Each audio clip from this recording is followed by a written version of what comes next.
ভাই একটু পিছু আসেন যাতে একটু বড় হয়।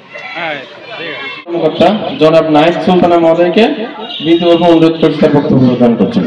কৃষি বলতে শুধু যে মাঠ ফসল বোঝায় এটা নয়, আমাদের এক একটা পরিবার এক একটা ইন্ডাস্ট্রি হিসেবে গড়ে তোলা সম্ভব। তাদের সেবা দিয়ে রাখছেন এবং আমরা উপকৃত হচ্ছি। এর জন্য আমি সাংবাদিকের পক্ষ থেকে তাদেরকে সাধুবাদ জ্ঞাপন করছি।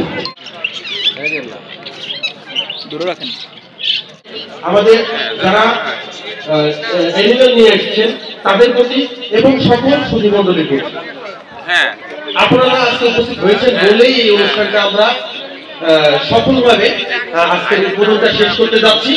আপনাদের এই জন্য উপজেলা প্রাণী সম্পদ দপ্তরের পক্ষ থেকে বিশেষভাবে কৃতজ্ঞতা প্রকাশ করছি।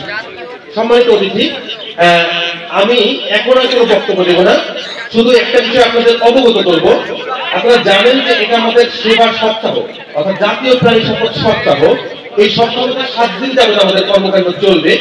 আজকে 26শে নভেম্বর বুধবার আমাদের র্যালি হয়েছে, উদ্বোধন হয়েছে, প্রদর্শনী হয়েছে। প্রথম হয়েছে আকাশ বরিশাল, দ্বিতীয় স্থান অর্জন করেছেন লুৎফুর রহমান মদনপুর, তৃতীয় স্থান অর্জন করেছেন আকিদুল ইসলাম মদনপুর।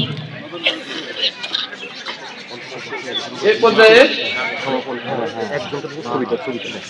ছাগল, ভেড়া এবং দুম্বা মানে ছোট প্রাণী যারা আছে সেই ক্যাটাগরিতে প্রথম স্থান অধিকার করেছেন আলাউদ্দিন হোসেন বরালি দাহ, দ্বিতীয় স্থান অধিকার করেছেন পলাশ বিশ্বাস গোয়ালদাহ, তৃতীয় স্থান অধিকার করেছেন বাবুল রায় আমনসার।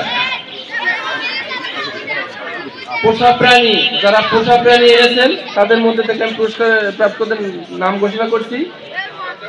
তানজু খাতুন খামারপাড়া, উনি প্রথম স্থান অধিকার করেছেন পোষা প্রাণী ক্যাটাগরিতে। নাজমা আক্তার খামারপাড়া, উনি দ্বিতীয় স্থান।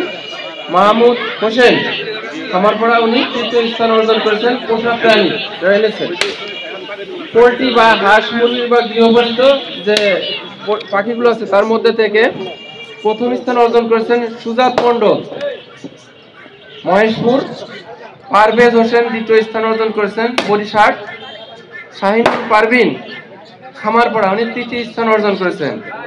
এছাড়া আরেকটা সর্বশেষ আরেকটা ক্যাটাগরি আছে প্রাণী সম্পদ প্রযুক্তি, সেখানে প্রথম স্থান অর্জন করেছেন অসীম বিশ্বাস করন্দি, মোহাম্মদ আবু মুসা খান সোনাতন্দি, মুসাম্মদ আয়েশা খাতুন কালীনগর। এই তিনজন প্রযুক্তি ক্যাটাগরিতে পুরস্কার অর্জন করেছেন।